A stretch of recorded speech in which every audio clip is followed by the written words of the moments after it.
مجھے یہ بتائیں کہ آپ نے پہلے یہ کہا کہ اسلام کی انفرادیت میں سے اس کی سب چیزیں محفوظ ہے، پیغمبر کی پوری زندگی، قرآن اور سنت وغیرہ، تو یہ جو مسلمانوں میں آپ کے یہاں اختلافات ہوئے اور یہ مختلف مسالک بنے، تو ان اختلافات کی وجوہات آپ کیا سمجھتے ہیں؟ یعنی سب کچھ محفوظ ہونے کے باوجود، یا یہ اختلاف کوئی قدرتی اور فطری امر ہے کہ ہونا ہی تھا یا ہونا چاہیے؟ دیکھیں، انسانی سماج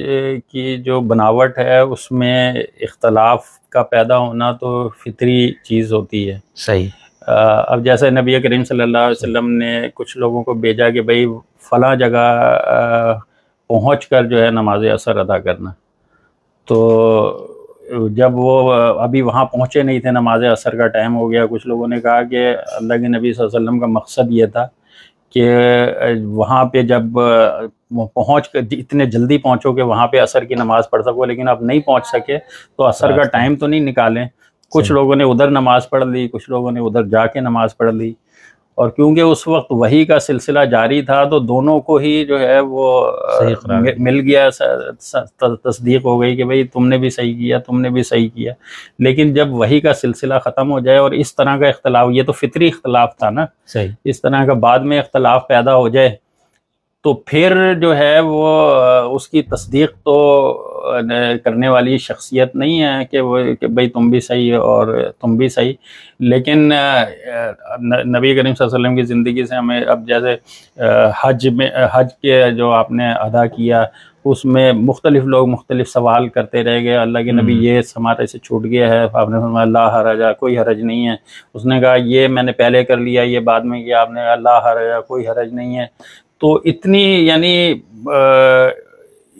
اتنی اس میں تھی، ایک اسپیس تھا عمل میں کہ اس طرح بھی ہو سکتا تھا، اس طرح بھی ہو سکتا تھا۔ تو وہ جو اس طرح کی چیزیں تھی، کچھ چیزیں تو ہوتی ہیں جو بنیاد ہوتی ہیں اور خاص طور پر عقائد سے متعلق، اور کچھ ایک طرف عقائد ہیں اور دوسری طرف اعمال میں نبی کریم صلی اللہ علیہ وسلم کی زندگی کو معیار سمجھنا اور آپ کی حدیث کو جو ہے اپنے لیے حجت سمجھنا، یہ تو چیزیں بنیادی ہیں۔ اب ایک شخص جو ہے اختلاف یہ کرتا ہے کہ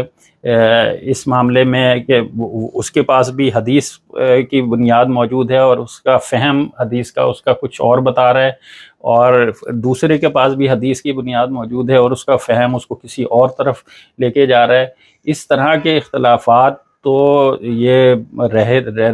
رہے ہیں، صحابہ کرام کے درمیان بھی رہے ہیں، رہنے چاہیے۔ لیکن اختلاف کا اگر یہ ہو جائے کہ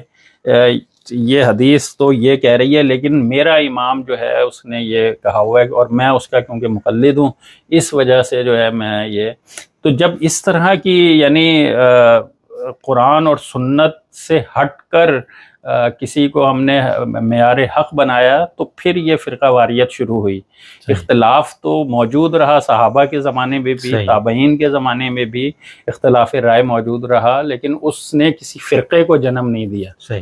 فرقے جنم اس وقت پائے کہ جب کسی اختلاف کو ہم نے اس بنیاد پر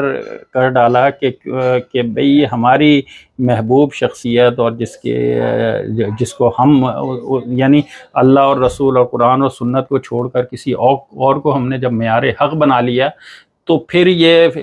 فرقوں کا سلسلہ جو ہے نا شروع ہو گیا۔ اچھا، فرقوں میں جو ہے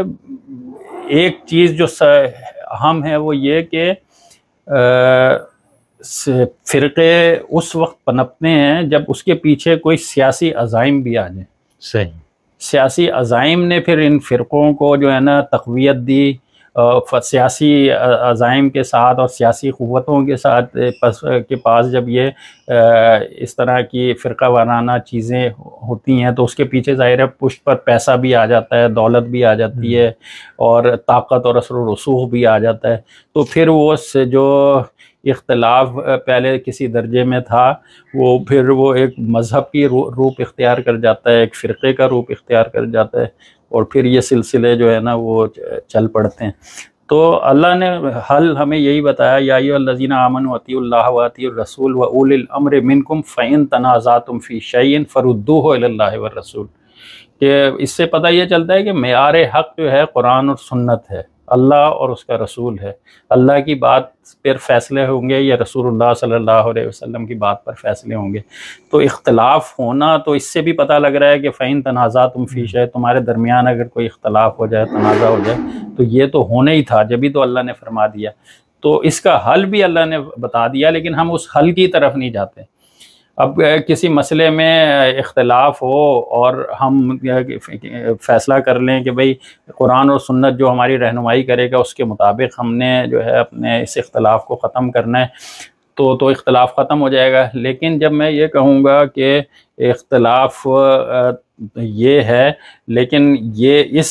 کیونکہ میری جس امام کا میں پیروکار ہوں یا جس شخصیت کا میں عقیدت مند ہوں، وہ جب مجھے یہ بات اس انداز میں اس کے سمجھ نہیں آئی تو یہ ہمیں کیسے سمجھ آ سکتی ہے؟ تو یعنی ایک تو عام انسانوں کو اتنا زیادہ